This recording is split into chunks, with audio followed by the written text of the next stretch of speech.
नमस्कार दोस्तों, 8 PM India में आपका स्वागत है। हरियाणा विधानसभा के लिए वोटों की गिनती कल यानी 8 अक्टूबर की सुबह 8 बजे से शुरू हुई। इससे पहले आज पूर्व मुख्यमंत्री भूपेंद्र सिंह हुड्डा के आवास पर काफी गहमा गहमी रही। साथ ही प्रशासन ने उनकी सुरक्षा भी बढ़ा दी है।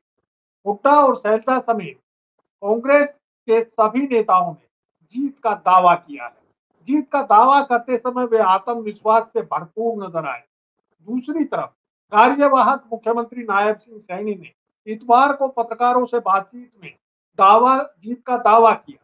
साथ ही कहा कि उनके सरकार बनाने के अन्य विकल्प भी उनके पास है, यानी उन्हें चुनाव परिणाम में पार्टी की हार का अंदेशा पहले से है। इसलिए उन्होंने अपने कथन को वजनदार बनाने के लिए सरकार बनाने के अन्य विकल्प होने की बात कही है। नायब सैनी का ये बयान सच में चौंकाने वाला है। वहीं बीजेपी नेता और पूर्व मुख्यमंत्री दुष्यंत चौटाला ने कहा कि ये रिजल्ट आने के बाद तय करेंगे कि वे किसको समर्थन देंगे। कल रिजल्ट घोषित होने के बाद कौन मुख्यमंत्री बनेगा और नायब सैनी के सरकार बनाने के अन्य विकल्प होने का अर्थ क्या है, इन तमाम स्थितियों पर विमर्श के लिए हमारे साथ मौजूद हैं वरिष्ठ पत्रकार केबी पंडित और शिक्षाविद एवं राजनीतिक विश्लेषक डॉक्टर चतर सिंह। आप दोनों का 8 पीएम इंडिया के मंच पर स्वागत है। मैं पहले पंडित जी के पास आता हूँ। पंडित जी, आज दिन भर काफी हलचल रही। भूपेंद्र सिंह हुड्डा के दिल्ली आवास पर मिलने वालों का तांता लगा रहा। इनमें प्रदेश कांग्रेस प्रभारी दीपक बावरिया समेत कई महत्वपूर्ण नेता उनसे मिले। प्रशासन ने भूपेंद्र हुड्डा की सिक्योरिटी बढ़ा दी है, इसके क्या अर्थ है? देखो, ऐसा सिक्योरिटी बढ़ाना, भूपेंद्र हुड्डा कांग्रेस के सबसे ऊंचे कद के नेता हैं, मुख्यमंत्री पद के प्रबल दावेदार हैं। जी। केवल भूपेंद्र हुड्डा की नहीं, शैलजा की भी सिक्योरिटी बढ़ाई गई है। पहली चीज तो ये, भूपेंद्र हुड्डा दिल्ली थे, दीपक बावरिया जब मिलने आते तो समझो कोई हाईकमांड का मैसेज भी आ सकता है। जी। दीपक बावरिया कोई सैर करने तो आए नहीं थे, कोई मैसेज लेकर आए होंगे। ऐसा सामान्य प्रक्रिया में चलता है। कांग्रेस हाईकमांड ने कुछ कहना है तो वो अपने रिप्रेजेंटेटिव के थ्रू भेजते हैं खबर। और आज राहुल गांधी से मिलने वाले हैं शाम को भूपेंद्र हुड्डा। तो मेरे ख्याल में कल भूपेंद्र हुड्डा ना, कल कांग्रेस प्रधान खड़गे साहब, दीपक बावरिया, राहुल गांधी, सोनिया गांधी दिल्ली में ही रहेंगे। यानी रिजल्ट के बाद तुरंत फैसला करेंगे किसको क्या इशारा करना है, किसको क्या बनाना है। वो एक सामान्य प्रक्रिया है चुनाव की। पहले वो अपने सेंट्रल ऑब्जर्वर भेजते हैं 2 या 3, वो यहाँ वहाँ एक तमाशा करते हैं कि हम जो जीते हुए एमएलए हैं उनसे अलग अलग बात करेंगे, सामूहिक बात करेंगे, फैसला उनका होता है। फिर एक लाइन का प्रस्ताव पास होता है कि हम नेता का चुनाव हाई कमांड पर छोड़ते हैं। ये एक सामान्य प्रक्रिया है। एक असामान्य प्रक्रिया में रही है हमेशा। नहीं, एक और असामान्य प्रक्रिया भी है। जब ये लगा, हिमाचल में पुरानी बात है, जब ये लगा वीरभद्र सिंह को कांग्रेस हाईकमांड बनाने नहीं चाहती, जो जीते हुए एमएलए थे वो 75% वीरभद्र के थे, तो उन्होंने लगा विद्या स्टोक थी एक और लेडी, उसको बनाने का विचार था उनका। तो उन्होंने पहले फिर आ गई। नहीं, वो उन्होंने ये प्रस्ताव पास कर दिया, वीरभद्र सिंह को हम विधायक दल का नेता चुनते हैं। कांग्रेस हाईकमांड के पास विकल्प नहीं बचा, वीरभद्र सिंह को या तो नेता माने या कांग्रेस की सरकार को लूज करें। हरियाणा में तरह तरह के विचार चल रहे हैं, लेकिन जो टिकटों का बंटवारा हुआ, जो ये अंदाजे की बात है, हमारा अनुमान ये है कि भूपेंद्र हुड्डा को लगभग 70-75% उम्मीदवारों के, उनके समर्थकों के उम्मीदवार बनाए गए हैं।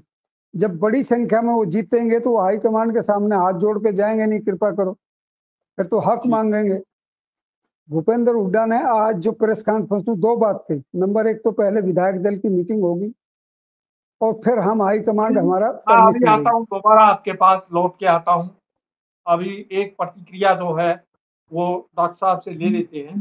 डॉक्टर साहब, आज भूपेंद्र सिंह हुड्डा और कुमारी शैलजा दोनों का ही कहना है कि कांग्रेस भारी बहुमत से आ रही है। कांग्रेस में मुख्यमंत्री का फैसला जैसा कि अभी पंडित जी ने भी बताया, विधायक और पार्टी आला कमान करते हैं। अब तरीका भी यही रहा है। हुड्डा ने तो कभी मुख्यमंत्री पद की दावेदारी नहीं की है अब तक, लेकिन शैलजा के सुर भी कुछ बदले बदले लग रहे हैं। क्या लगता है कि कांग्रेस का बहुमत आने की स्थिति में मुख्यमंत्री कौन बनेगा? डॉक्टर साहब। देखिए, कौन बनेगा मुख्यमंत्री ये कल 12 बजे निश्चित हो जाएगा, लेकिन जो दावेदारी की जा रही है या जो लोगों के अनुमान लगाए जा रहे हैं, पंडित जी ने अभी सही कहा कि जिसके पास ज़्यादा एमएलए होंगे उसको निश्चित रूप से बना दिया जाना चाहिए, लेकिन ऐसा अक्सर होता नहीं है, क्योंकि आप देख चुके हैं कि भजन लाल जिस समय थे उनके साथ ही सारे लोग थे, लेकिन उस समय भूपेंद्र सिंह हुड्डा एचपीसीसी के प्रेसिडेंट थे, तो उनको बना दिया गया था और भजन लाल को काट दिया गया था। ऐसा कुछ है नहीं, लेकिन चूंकि ये प्रक्रिया रही है, आमतौर पर माना जाता है, लेकिन अब जिनकी भी अपॉइंटमेंट होती है, जिनका भी सिलेक्शन होता है, वो सब हाई कमांड पर होता है। एक पर्ची, जैसे राजस्थान में भी हुआ था, एक पर्ची पकड़ा दी गई और अनाउंस कर दिया गया।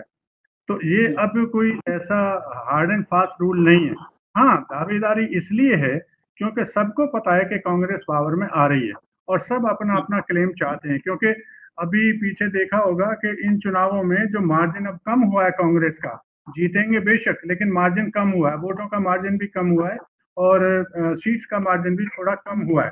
तो इसमें ये अंदाजा लगाया जा रहा है कि जो ये दलित और जाट वर्सेस शुरू किया था बीजेपी ने, उसने काफी हद तक काट छांट की है, तो उसका असर पड़ा है वोटिंग पर और एमएलएज की संख्या पर भी उसका असर पड़ा होगा। इसलिए अब ये समस्या रहेगी हाईकमान के लिए भी कि जो जाट वर्सेस दलित का एक मुद्दा यहाँ पर उठाया गया था, अब इन दोनों का सामंजस्य पैदा करना होगा। तो किसको बनाया जाए, किसको ना बनाया जाए, एक को बनाएंगे दूसरा ना रहे, तो संभावना इस बात की जताई जा रही है कि दोनों को ही कहीं ना कहीं एकोमोडेट किया जाए। शैलजा ने जहां तक दावेदारी की है वो तो ठीक है, लेकिन भूपेंद्र हुड्डा ने अभी तक कोई दावेदारी नहीं की है, क्योंकि भूपेंद्र हुड्डा और उसकी लॉबी को पता है कि संख्या उनके पास ज्यादा, संख्या बल, क्योंकि जो वो नॉमिनेशंस किए गए थे या जो टिकटें मिली थी कांग्रेस की ओर से, उसमें ज्यादातर उम्मीदवार हुड्डा ग्रुप के थे। इसीलिए दलित वर्ग ने, या कहना चाहिए शैलजा ने, थोड़ा सा आक्रोश जताया था और वो शुरू के दौर में चुनाव प्रचार में भी नहीं गई थी, उनको बाद में मनाया गया और ये सब जो एक प्रचार चल रहा था कि दलित के खिलाफ है कांग्रेस, उसको हशप करने की कोशिश की गई।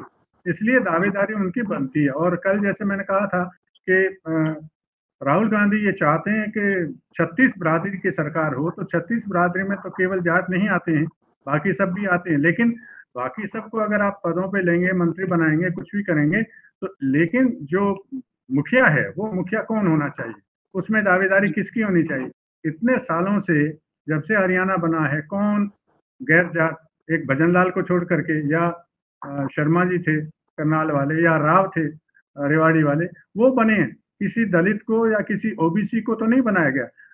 बीजेपी ने यही तुरप का पत्ता खेला था कि नायब सिंह सैनी को बनाया और ये अपने पाले में लाने की कोशिश की कि जो ओबीसी है वो सब हमारे साथ है, दलित हमारे साथ है, कांग्रेस दलित के खिलाफ है।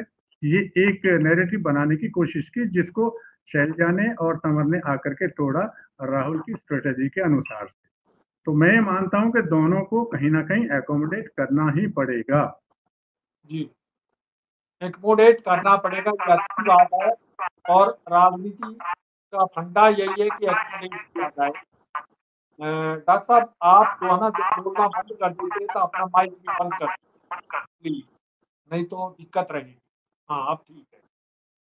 कहने का तात्पर्य ये है कि दोनों को एकोमोडेट किया जाना चाहिए, और दोनों को ही क्यों, जितने भी बड़े नेता हैं या जो भी बड़े दावेदार हैं, उन सबको ही एकोमोडेट किया जाना चाहिए। और ये एकोमोडेट करने का काम जो है वो पार्टी आला कमान का है कि किसको किस तरह से एकोमोडेट किया जाता है। अब मैं पंडित जी के पास आता हूँ। पंडित जी, कार्यवाहक मुख्यमंत्री नायब सैनी की सरकार बनाने के अन्य विकल्प मौजूद होने का क्या अर्थ है? क्या बहुमत नहीं आने की स्थिति में अन्य पार्टियों में केंद्र की मदद से भाजपा का तोड़फोड़ करने का इरादा है, यानी देखो ऐसा हॉर्स भाजपा ट्रेडिंग का इरादा है। बीजेपी को तोड़ फोड़ का अवसर तो जब मिलेगा जब क्लियर कट मेजोरिटी नहीं आएगी, हंग असेंबली होगी। जी, लेकिन लगता ये है कि क्लियर कट मेजोरिटी आएगी बीजेपी को। और ये जो नायब सिंह सैनी है, इमेच्योर पॉलिटिशियन है। ये जी, ये डींग जो हाँकने का तरीका है इनका, झांसा देने का, लोगों को भ्रम में डालने का, उस बिना पे जी, उसने बयान दे दिया। और उसका रिजल्ट ये निकला, कांग्रेस हाईकमांड इस बारे में सीरियस होगी। जी, उन्होंने अपने जितने उम्मीदवार थे और उनके जो काउंटिंग एजेंट बनेंगे उनको एक हिदायत देती, फॉर्म 70C, जिसमें जी, ये लिखा रहता है कितनी वोट पड़ी, कौन सी थी, और जो मशीन यूज हुई वो कौन से नंबर की थी। वो सारी, जी, उन्होंने कहा वो सब संभाल के रखें, हमारे पास भी भेजें फोटोकॉपी, और इसके लिए लड़ें। तो हाईकमांड ने 3 निर्देश दिए हैं। नंबर 1, नियम काउंटिंग के नियमों के अनुसार सबसे पहले पोस्टल बैलेट की गिनती हो।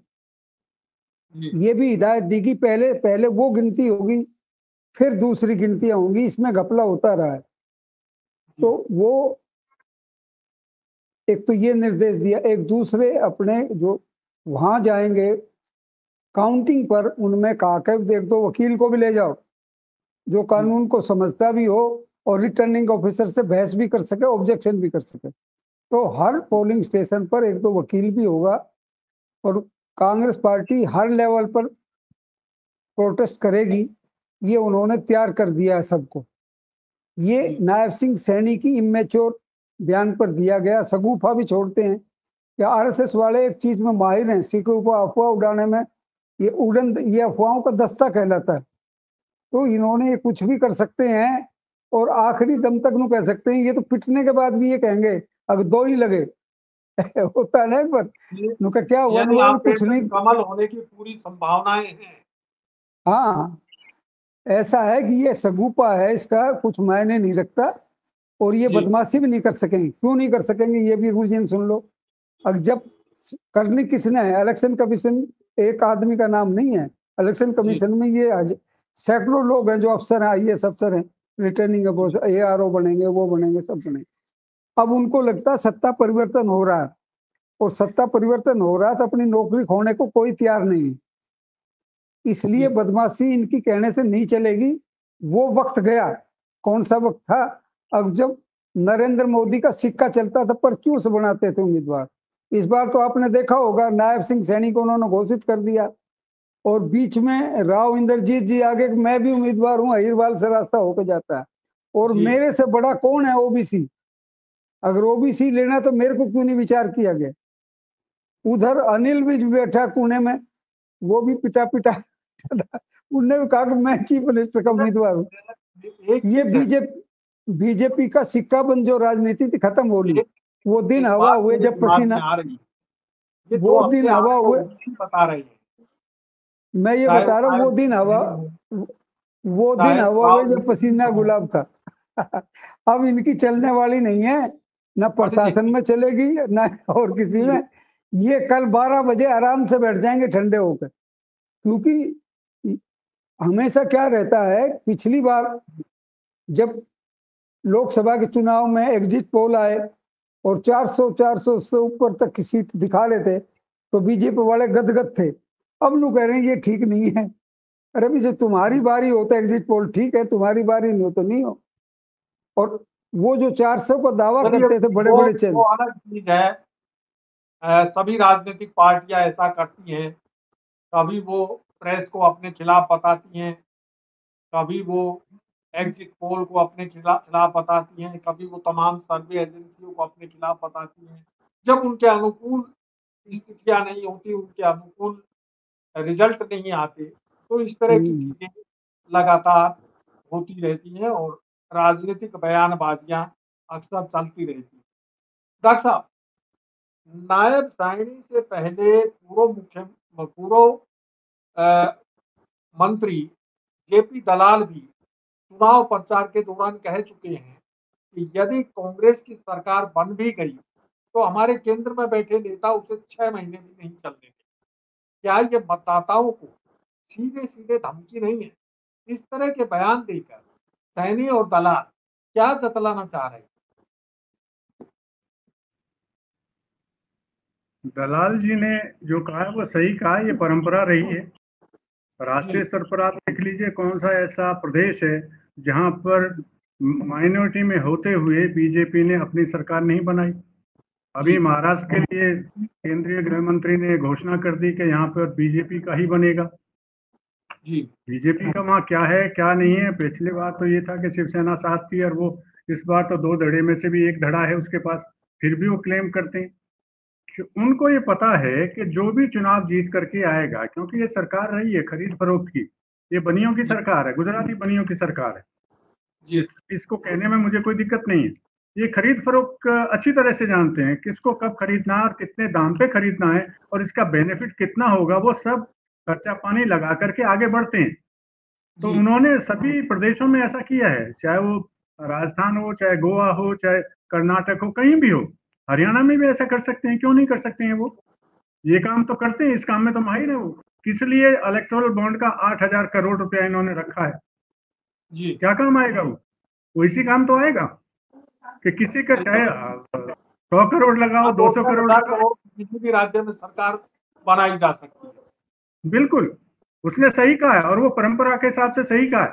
लेकिन यहाँ हरियाणा में अब ये चलने वाला नहीं है, क्योंकि हंग ऑप्शन जब आता है, हंग असेंबली बनती है, तब ये सिक्का चल सकता है, तब ये खरीद फरोख्त हो सकती है। लेकिन हरियाणा में तो क्लियर कट कांग्रेस की मेजोरिटी आ रही है। लेकिन अगर हम बात ये मान भी लें कि यहाँ पे हंग असेंबली होगी, तो भी इस बार तो संभव नहीं है, क्योंकि ये जो लड़ाई है, ये जो चुनाव हुआ है, ये जनता वर्सेस सरकार का है, ये जनता वर्सेस अदर्स का है। तो जनता इस चीज को मानने को तैयार नहीं होगी। जो किसान है यहाँ का, जो यहाँ का मजदूर है, जो यहाँ का युवा है, अनपढ़, जो बेरोजगार युवा है, जो स्कूल कॉलेज का मुंह नहीं देख पा रहा, वो युवा है जिसको कोई काम नहीं है, कोई काम मिला ही नहीं है। यहाँ पे जो फौज में भर्ती होती थी, 8-10 हजार बच्चे जाते थे, सिलेक्शन होता था हर साल, तो वो कहाँ जाएंगे? वो क्या करेंगे? अब वही मान के बैठ जाएंगे क्या? हार के बैठ जाएंगे क्या?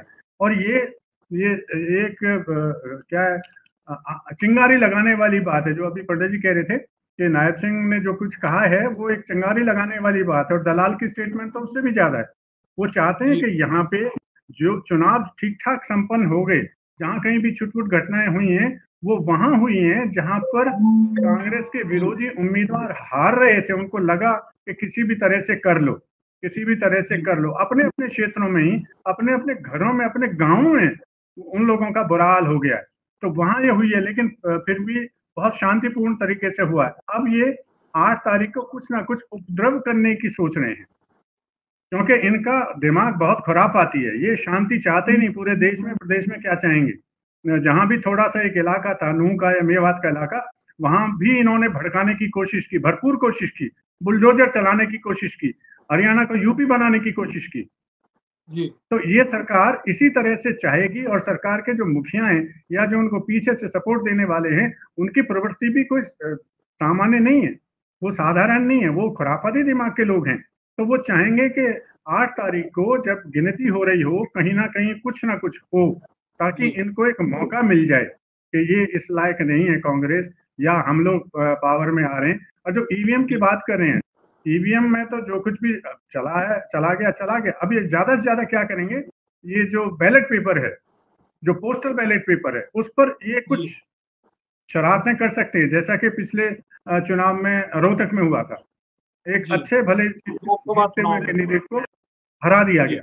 तो ये करेंगे। लेकिन इस बार जैसे पंडित जी कह रहे थे, सबको ये ट्रेनिंग दी गई है कि सबसे पहले पोस्टल बैलेट पेपर ही खुलेंगे, उनकी काउंटिंग होगी, उसके बाद ईवीएम को हाथ लगाएंगे। पहले की तरह नहीं है कि शुरू कर दिया, पोस्टल बैलेट पेपर गिने, फिर छोड़ दिया, फिर ईवीएम पे आ गए, फिर कहाँ का कहाँ पहुंच गया, काउंटिंग ही गड़बड़ हो गई। इस बार ट्रेन करना चाहेंगे तो कौन रोकेगा? नहीं, इस बार प्रशासन इस बार दबाव में नहीं है। प्रशासन इस बार दबाव में नहीं है, और प्रशासन को कई लोग धमकी दे भी चुके हैं। खुद जो मुख्यमंत्री रहे हैं वो भी धमकी दे चुके हैं कि 8 तारीख के बाद इनकी चूड़ियां टाइट होंगी। और क्या क्या भाषा हाँ, इस्तेमाल की है। चूड़ी कसने की बात कर रहे थे, चूड़ी टाइट करने की बात कर रहे थे। जी मुझे लगता है जनता ने इन्हीं की चूड़ी टाइट कर दी है। नहीं, देखिए ऑफिसर्स को भी जनता के बीच में रहना है, जी ऑफिसर्स को भी जनता, और अगर इतने ही होते तो ये जो जितने उम्मीदवार थे, बीजेपी के उम्मीदवार थे या जेजेपी के या किसी भी पार्टी के उम्मीदवार थे, वो गांव में जाने से क्यों बच रहे थे? गांव में जाने पर उनकी इतनी बेइज्जती हुई है। तो क्या लोग अगर कुछ गड़बड़ हुई किसी भी काउंटिंग बूथ पर या किसी भी जहां पर बैलेट पेपर्स रखे गए हैं वहां पर, क्या जनता चुप रहेगी? यही वो चाहते हैं। बीजेपी के प्लान ही ये है कि कुछ भी करके इस तरह से भड़काओ कि ये गलत हो रहा है, ये गलत गिनती हो गई है, वहां कुछ दंगा फसाद हो जाए, अपने ही लोगों से करा दो, तो उनका पर्पस सॉल्व हो जाएगा कि गुंडागर्दी हुई है, ये हुआ है, वो हुआ है। ये यानी उकसाने की कल कोशिश। कल ये तय हो जाएगा, ये पता चल जाएगा कि जनता ने किसकी चूड़ी टाइट की है। जी, जी। बिल्कुल सही कहा आपने। मैं पंडित जी की तरफ आता हूँ। पंडित जी, कल क्या होने वाला है और किसी भी पार्टी को स्पष्ट बहुमत नहीं मिलने की स्थिति में क्या खेला हो सकता है? देखो, कल तो खेला जो होगा सामने आ जाएगा, छिपेगा नहीं। लेकिन जो कल जो है आने वोटिंग से पहले ही रात को, कत्ल की रात को इन्होंने जो खेला करा, वो ये करा कि जो इन्होंने अंदाजा लगाया कि जहां बीजेपी के उम्मीदवार हार रहे हैं, जो जी। उम्मीदवार जीतता है उसको फाइनेंस से भी सहायता करी, और जो वोटर खरीदे जा सकते थे उनमें पैसा भी बटा, क्योंकि इनके पास लूट का पैसा है। जैसे डॉक्टर साहब ने कहा, 8,000 करोड़ रुपया तो इलेक्टोरल फॉर्म में उसमें ही आ गया था, बॉन्ड्स में इनके पास। तो पैसे की इन पर कमी नहीं है, प्रदर्शन करते हैं जी। और बयान भी ये बेतुका देते हैं। मतलब अब ये स्टैंडर्ड नहीं रहा, प्राइम मिनिस्टर और देश का होम मिनिस्टर बयान नहीं देगा बचकाना, या छोटी बात नहीं कहेगा, ये कुछ भी कह सकते हैं। मैंने अमित शाह की आम बात देखी हर जगह। बंगाल में जब बुरी तरह आ रहे हैं, वो भी वहां पूरी मेजोरिटी लिए हुए थे, हम जीतेंगे, हमारी सरकार बनेगी, हमें मिल गया मौका, जैसे जानकार है। और वहां ममता ने जो इनकी पिटाई करी, फिर उत्तर प्रदेश में भी रगड़ते थे, वहां इनको खींचा गया, वहां इन्होंने बसपा को काबू में किया, मायावती को काबू में किया। लेकिन मायावती भी साफ होगी, बीजेपी भी साफ होगी। अब हरियाणा में इन्होंने वो पत्ता खेला। अफसोस की बात तो ये है कि इनेलो और जेजेपी दोनों देवीलाल की विरासत वाली पार्टियां। देवीलाल ये कहता है, मेरा बड़ा छोटा सा सवाल था कि कल क्या होने वाला है? कल सरकार कांग्रेस की बनेगी, बहुमत मिलेगा उसको, और स्थापित परंपरा के अनुसार जैसे ही ये इनको बहुमत, जैसे क्या ही आपका खुला बहुमत, ऐलान? हाँ खुला ऐलान है, कांग्रेस की सरकार बनेगी। पहली चीज, जी। अगर वो सरकार बनेगी तो कल जैसे इलेक्शन कमीशन जब भाजपा यहाँ से, भाजपा को कुछ करने का मौका नहीं मिलेगा। भाजपा के नहीं नहीं, चाणक्य इस जो हैं वो क्या करेंगे? भाजपा कुछ जोड़ तोड़ लगा के भी कुछ नहीं कर पाएगी, क्योंकि वो 20 से नीचे रहने वाली है।